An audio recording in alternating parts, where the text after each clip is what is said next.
तो आज चलते चलते चर्चा होगी एक ख़ास टॉपिक की। जी हाँ, जो हम बात करेंगे आज अपने पड़ोसी मुल्क पाकिस्तान की बात करेंगे, जिसकी नापाक हरकतों की वजह से भारत को लगातार जो है परेशानियों का सामना करना पड़ रहा है। और मौजूदा जो स्थिति में आपको मालूम है कि पहलगाम में जिस तरह से आतंकवादियों ने धर्म पूछकर पर्यटकों की हत्या की, हिंदू लोगों को टारगेट किया गया, उससे एक बात तो तय है कि इसके पीछे कोई गहरी साजिश थी और धीरे धीरे इसकी परतें अब खुलने लगी है और इस बात का खुलासा होने लगा है कि इसमें जो है पाकिस्तानी सेना का हाथ था।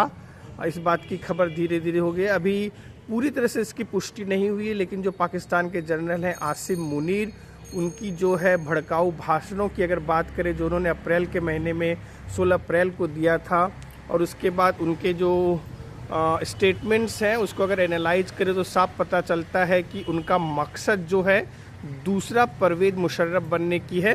हम आपको बता दें कि परवेज़ मुशर्रफ ने भी जो है करगिल का सहारा लिया था पाकिस्तान की सत्ता में काबिज होने के लिए, और उन्होंने जो है अभी मौजूदा जो प्रधानमंत्री हैं शहबाज शरीफ के भाई नवाज शरीफ को सत्ता से बेदखल कर दिया था 12 अक्टूबर 1999 को।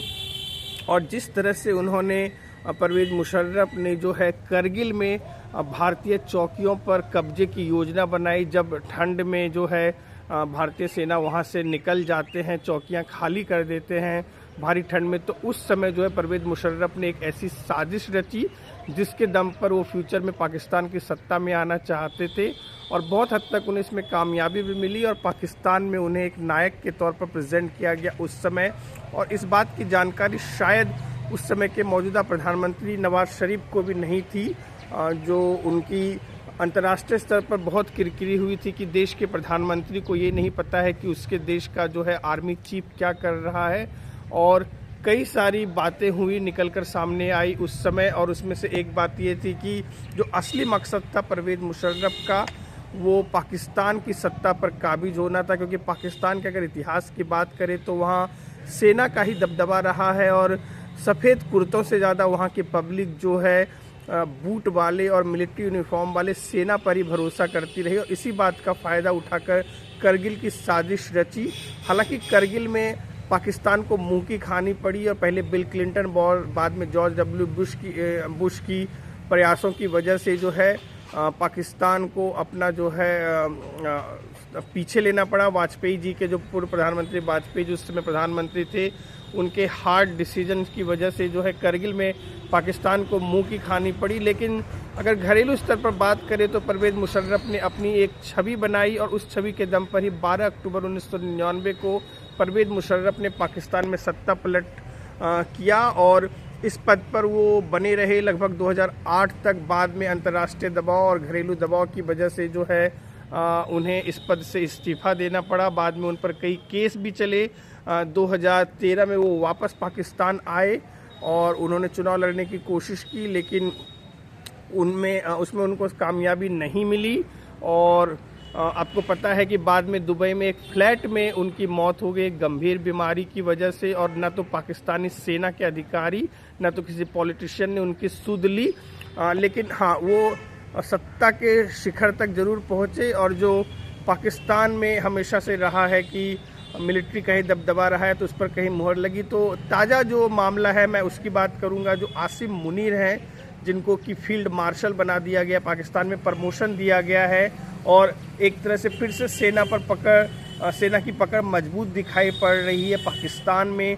तो क्या जिस तरह से करगिल के बहाने मुशर्रफ ने सत्ता पर काबिज होने की साजिश रची थी, तो क्या आसिम मुनीर भी कुछ ऐसा ही करना चाह रहे हैं? पहलगाम के बाद जिस तरह से पहलगाम आतंकी हमलों में धार्मिक आधार पर लोगों को बांटने की कोशिश की गई, हिंदुओं और मुसलमानों के बीच दरार पैदा करने की कोशिश की गई, जबकि अगर हम बात करें मुसलमानों की तो पाकिस्तान से ज़्यादा मुसलमान हमारे भारत में हैं, और इंडोनेशिया के बाद सबसे ज़्यादा मुसलमान भारत में है। तो क्या आसिम मुनीर कुछ इसी तरह की पटकथा लिखना चाह रहे हैं और शहबाज शरीफ को सत्ता से बेदखल कर एक बार फिर से सेना का शासन लाना चाह रहे हैं, और खुद उस शासन को लीड करने वाले आसिम मुनीर, और जिस तरह से उनकी धार्मिक बयानों को हम देखें उससे तो कुछ ऐसा ही नज़र आ रहा है।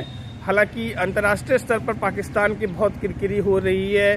पाकिस्तान अलग अलग कारणों से जूझ रहा है, अपने पास खाने पीने की चीज़ों की कमी से लेकर के अगर सिंधु जल समझौता रद्द हो गया तो उसके बाद पाकिस्तान को ये भी देखना होगा कि वो पानी के संकट से वो कैसे उभरता है। और भारत के साथ फिलहाल जो उसने युद्ध विराम किया है वो कितना कारगर साबित होता है। लेकिन इन सारे वाक़ये में एक बात तो तय है कि आसिम मुनीर का कद जो है पाकिस्तान में बढ़ा है और शहबाज शरीफ को जो है रोकना होगा आसिम मुनीर को दूसरा परवेज़ मुशर्रफ बनने से। हालांकि पाकिस्तान में मिलिट्री रूल का जो है पुराना इतिहास रहा है, तो क्या उस इतिहास को दोहरा पाएंगे आसिम मुनीर, और क्या इस इतिहास को बनने से रोक पाएंगे पाकिस्तान के मौजूदा प्रधानमंत्री जो हैं शहबाज शरीफ। उनकी स्थिति भी राजनीतिक तौर पर उतनी अच्छी नहीं है।